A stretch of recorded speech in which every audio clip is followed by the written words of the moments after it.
जय श्री कृष्णा दोस्तों, राधे राधे।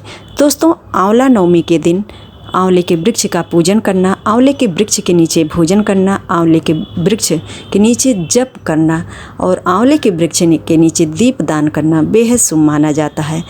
साल 2024 में आंवला नवमी का पर्व 10 नवंबर दिन रविवार के दिन पड़ रहा है। ऐसे में लोगों में संशय है कि रविवार के दिन आंवले के वृक्ष का पूजन कैसे करें। आंवले के वृक्ष का स्पर्श रविवार के दिन नहीं करना चाहिए, पर कार्तिक महात्म बताता है कि कार्तिक के महीने में आंवले के वृक्ष का पूजन वार का ध्यान न रखते हुए आप त्यौहार का ध्यान रख करके किसी भी दिन पूजन कर सकते हैं। आंवले के वृक्ष का आप स्पर्श न कीजिए, उनकी टहनी न तोड़िए या आंवले का जो फल है वो आप न खाइए। इन सब बातों का ध्यान रखते हुए पूजन आदि काम कर सकते हैं, दान निकाल सकते हैं और वहाँ पर बैठ के यदि आप भोजन करना चाहते हैं तो वो भी कर सकते हैं। इसमें कोई भी दोष नहीं होगा।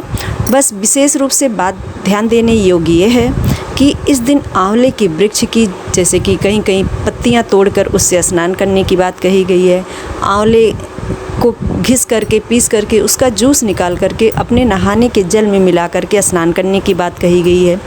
ऐसे खाने की बात कही गई, आंवला दान करने के मतलब 5 से 7 तरह से आंवले के प्रयोग की बात कही गई है, जिनमें कि इन कार्य को हम उस दिन नहीं करेंगे।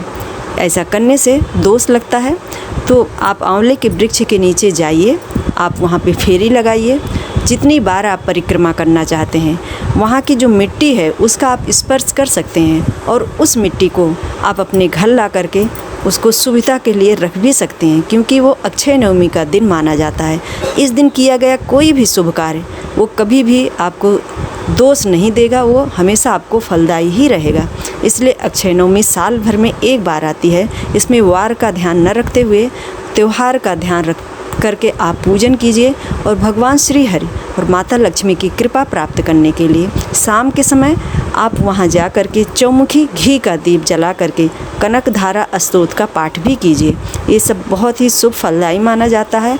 रविवार के दिन भी आप पूजन कार्य आराम से कर सकते हैं। केवल पीपल के वृक्ष का स्पर्श करना विशेष रूप से मना किया गया है, क्योंकि पीपल के वृक्ष में रविवार के दिन दरिद्रता वास करती है।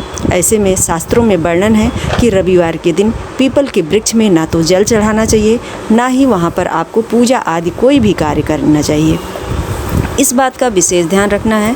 और वहीं पर जैसे कुछ पौधों में तुलसी का पौधा भी आता है, तुलसी के पौधे में रविवार के दिन जल देने के लिए मना किया गया है, परंतु तुलसी के पौधे का पूजन आप कर सकते हैं। आप दीप प्रज्वलित कीजिए, वहाँ पे धूप लगाइए, इसमें कोई दोष नहीं होता है। बस पत्ती ना तोड़िए, ना आप पौधों को नुकसान पहुँचाइए।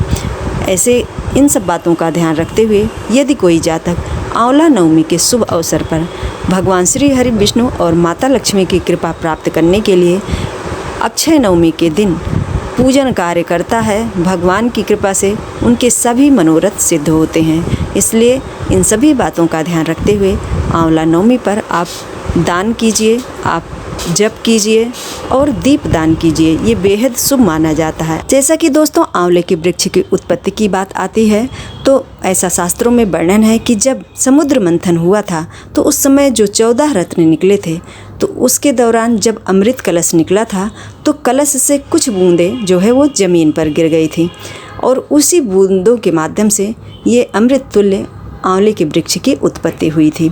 इसीलिए कार्तिक के महीने में कहा गया है कि आंवला नवमी के दिन आंवले के वृक्ष के एक एक पत्ती, टहनी और फल आदि से अमृत की धारा प्रवाहित होती है। इसीलिए इस वृक्ष के नीचे जब हम जा कर के वहाँ शुभ कार्य करते हैं तो वो हमारे जीवन में अक्षय पुण्य फलदायी माना जाता है। एक कथा में ऐसा भी वर्णन मिलता है कि एक बार माता लक्ष्मी ने सोचा कि हम कौन सी ऐसी पूजा करें जिससे श्री हरि विष्णु और भगवान शिव की कृपा प्राप्त हो सके।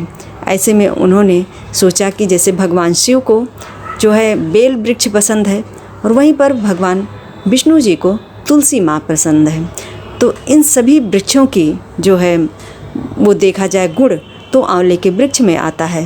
तो ऐसे में माता लक्ष्मी ने आंवले के वृक्ष में दोनों देवताओं की उपासना करना शुरू किया।